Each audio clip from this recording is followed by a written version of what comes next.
So, the other day, I was FaceTiming with my daughter. It was towards the end of the day, and I was ready for bed, and my hair was doing the COVID thing. And she looked at me and said, "Whoa, Dad, that hair." And we laughed, and I said, "Well, I'm just trying to grow it out to the way you used to like it."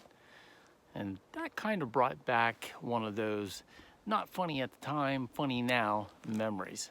Brought up an interesting point that she'd never really asked me. And she's like, "Dad, why did you grow your hair long?" Well, it was after 9 o'clock, and I'm not good at answers at that point, and I gave her a short one. But I like to read.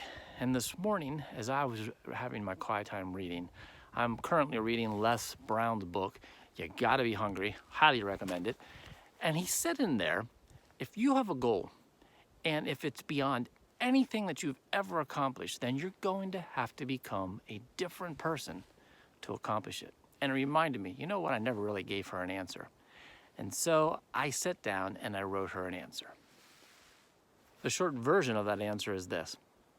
I had been, for most of my life, a pretty much play it safe kind of person.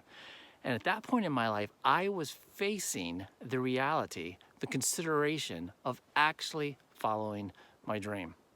And I knew instinctively that if I was going to accomplish that dream, I was going to have to be a different kind of Wayne than I had been up to that point. And at that point, I really couldn't understand or articulate why I was growing my hair long. I just felt I needed to. And looking back, I realized it was my way of rebelling against status quo. It was my way of rebelling against the version, the no-take risk version of Wayne that I had been up to that point. And when I could feel the wind blow through my hair, when I would look in the mirror and hardly recognize myself, when I looked at that version, I believed that that Wayne could fulfill his dream. I'll never forget the day I could take you to the very spot. I was working for White Barn Designs in Lake Placid, New York, and I was painting a house called Blue Jay. And as I was spraying the house, I walked by a window and I saw my reflection. I could take you to that window today. As I walked by, I heard a voice inside say, "You don't need the long hair anymore." I was like, what?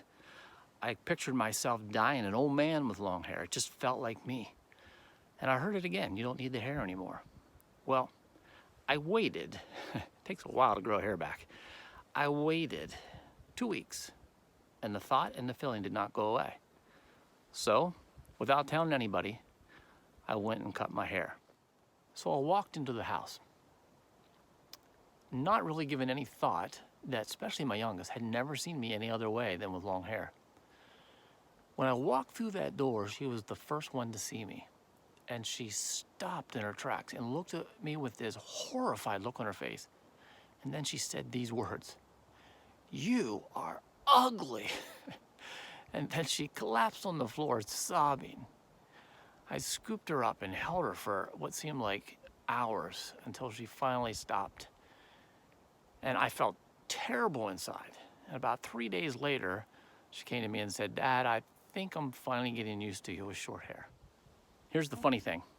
About a month after I cut my hair, I realized the voice I was hearing in my head was the voice of my wife.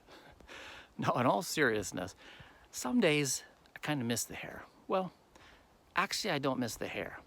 I miss how I felt. I miss sometimes that real connected feeling of my heart. And as I wrote those words to my daughter, I realized, I stopped and I thought, well, what do I do now to keep my heart alive? And I quickly knew without missing a beat, it's getting into the mountains. It's getting out into the wilderness. And I realized, when I have to make a list of everything I have to do, the one thing that often does not show up on my list on those days I don't have something I have to do that day is hiking. And that's what cares for my heart. That's what gives me the strength to show up and be the better man. That's what gives me the insight and the strength and the power to take on the daily tasks that I have. And yet I don't take the time because it often feels like it's less important. You know, the funny thing is, tomorrow, the lockdown of COVID on Barbara's is lifted. Guess who has an appointment? Yeah, me. I don't need the long hair anymore. But I do need my heart more than ever.